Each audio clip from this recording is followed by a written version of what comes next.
La vérité finira-t-elle par éclater sur l'injustice subie par les frères Kiep, deux naufragés hollandais victimes de la fourberie criminelle de Flieg Balt, maître d'équipage à bord de la goélette James Cook?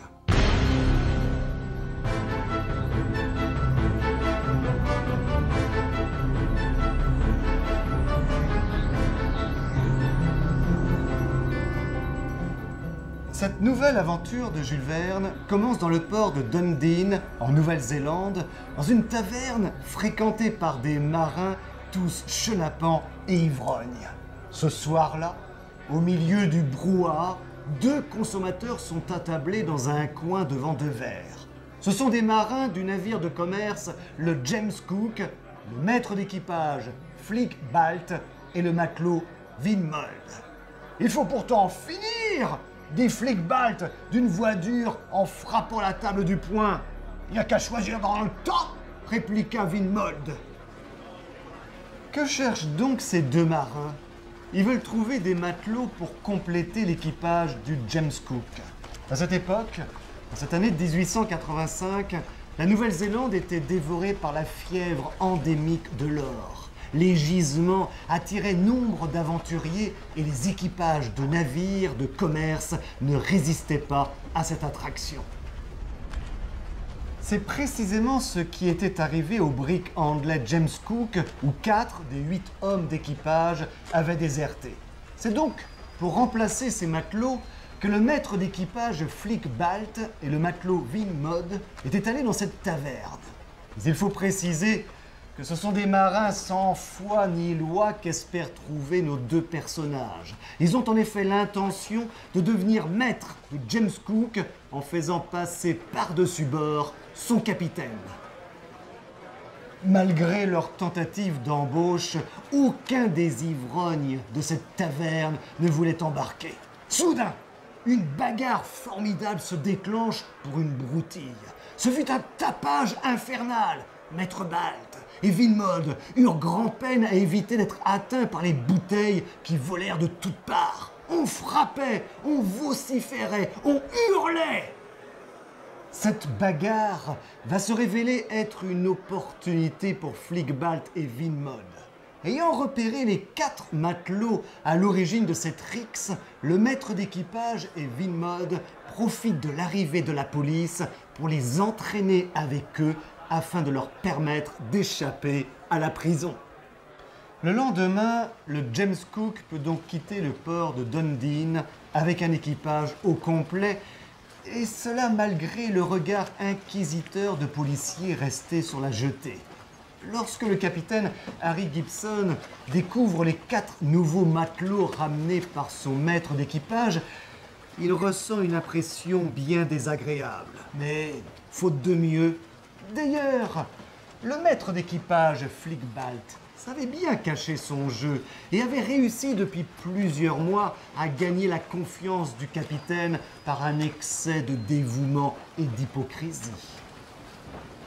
Le capitaine Harry Gibson, âgé à cette époque de 50 ans, est un excellent marin. Il navigue pour le compte de Mr. Hawkins, armateur à Hobart Town, la capitale de la Tasmanie.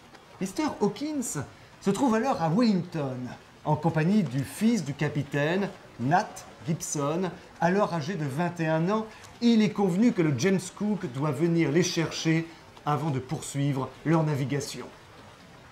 Une navigation qui offre à Jules Verne l'occasion de nous faire découvrir ces zones maritimes de la Nouvelle-Zélande, des Nouvelles-Hébrides, des Fidji ou de la Nouvelle-Guinée. Les mœurs des indigènes, leur culture, le rite des tatouages sont ainsi longuement décrits et illustrés par de nombreuses photographies. Il est d'ailleurs à préciser, détail important pour la suite de notre histoire, que le fils du capitaine, Nat Gibson, est un passionné de l'art photographique dont les progrès techniques permettent alors d'avoir des images d'une grande perfection. Son appareil ne le quittait guère, faisant des clichés des sites pittoresques et les portraits d'indigènes. Cette navigation ne se fera pas sans risque, toutefois, avec l'attaque du James Cook par des papouasses, heureusement repoussées par l'équipage du navire, mais également par les brusques coups de vent pouvant sévir sur cet océan Pacifique. Chaque jour, chaque nuit, le maître d'équipage Flick-Balt attend le moment idéal pour exercer son crime en se débarrassant du capitaine Gibson. Et pour l'instant, l'occasion ne se présente à aucun moment. Un événement va encore venir compliquer les projets de Flick-Balt. Alors que le James Cook navigue entre la Nouvelle-Zélande et la Nouvelle-Calédonie, un steamer du port de Nantes, commandé par le capitaine Foucault, cherche à s'approcher pour échanger quelques nouvelles. C'est ainsi que le capitaine Gibson apprend que l'on est sans nouvelles depuis un mois d'une goélette hollandaise et qu'il serait bien d'être attentif à la présence d'une épave et d'éventuels survivants. Lorsque le James Cook arrive en vue de l'île Norfolk, le capitaine Gibson est extrêmement attentif à ce qui pourrait ressembler à des signaux de détresse. Et en effet, c'est précisément sur cette île Norfolk qu'ils vont retrouver et sauver 2 survivants du naufrage de cette goélette. 2 Hollandais, les frères Kip. Karl est un officier de la marine marchande. Et son frère Peter est associé dans un comptoir de commerce aux Moluques. 2 braves gens, ces Hollandais, qui se lient rapidement d'amitié avec le capitaine Gibson, son fils et l'armateur Hawkins. Mais la présence de ses frères Kip rend désormais d'autant plus difficile l'exécution du projet du maître d'équipage. Un plan démoniaque va cependant progressivement se mettre en place.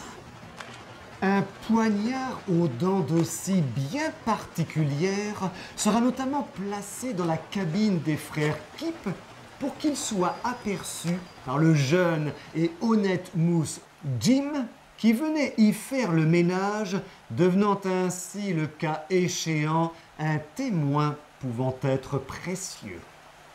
Enfin, le James Cook arrive dans l'archipel Bismarck, entre la Nouvelle-Guinée et les îles Salomon, et vient mouiller dans le port de Kerawara. Le soir suivant, alors qu'il traverse un bois pour rejoindre la maison du gouverneur avec une somme de 2000 piastres d'or, le capitaine Gibson est soudain attaqué par 2 malfaiteurs. « Flick-Balt! Vinmold !» crie le capitaine en découvrant les visages des 2 hommes. Flick-Balt plongea alors un poignard dans la poitrine du capitaine. Harry Gibson poussa un suprême gémissement, puis ses yeux grands ouverts, d'où jaillissait un regard d'épouvante, se fixèrent une dernière fois sur ses meurtriers. Après une seconde d'angoisse, il retomba mort. Le maître d'équipage, terrifié, recula devant les yeux de sa victime qui, vivement éclairé par un rayon de soleil, le regardait toujours. Le lendemain, le cadavre du capitaine était découvert avec une cicatrice à la poitrine provoquée par une lame bien particulière. La douleur de son fils, Nat Gibson, et de son armateur et ami, Mr. Hawkins, était immense. Qui avait bien pu commettre un crime aussi ignoble? Les frères Kip sont effondrés par la disparition de leur sauveur. Le jeune mousse, Jim, pleurait à grosses larmes. Flick-Balt et Vinmold se répandaient en violentes menaces contre le ou les meurtriers. On eut alors l'idée de faire 2 clichés du corps du malheureux capitaine avec l'appareil de Nat Gibson. L'un montrant sa poitrine et l'autre sa tête avec ses yeux qui étaient restés largement ouverts.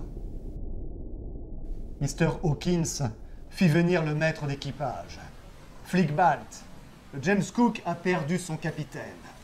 Je sais, poursuivit Mr. Hawkins, combien mon malheureux ami avait confiance en vous. Et cette confiance, je suis disposé à vous la continuer.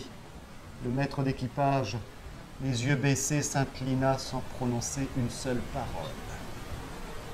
Flick-Balt se retrouve ainsi, comme il l'avait calculé, chargé du commandement de la goélette. Et son objectif est d'en devenir le maître en l'entraînant vers les îles Salomon.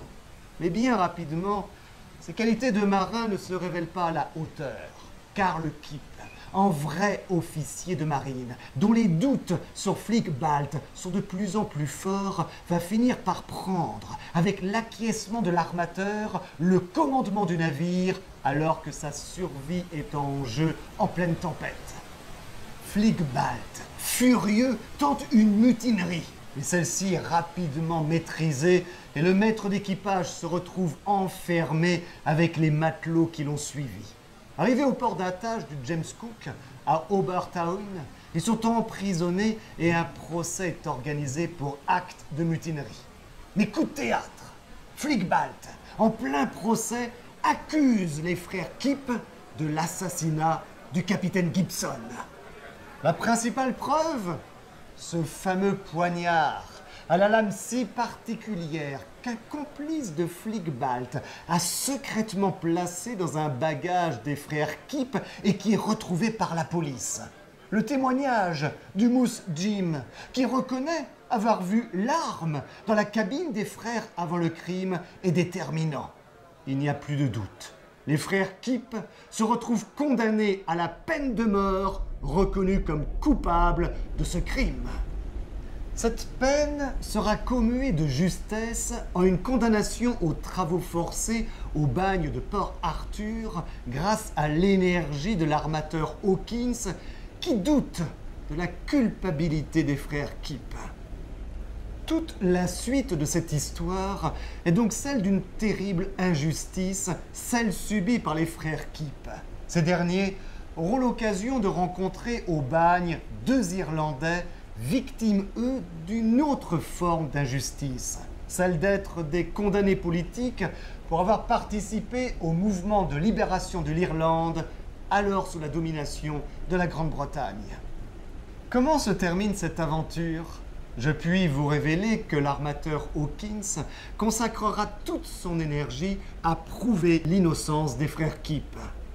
Grâce à la précision photographique, l'analyse du cliché de la tête du capitaine Gibson et tout particulièrement celle de ses yeux jouera notamment un rôle capital dans le dénouement de cette affaire.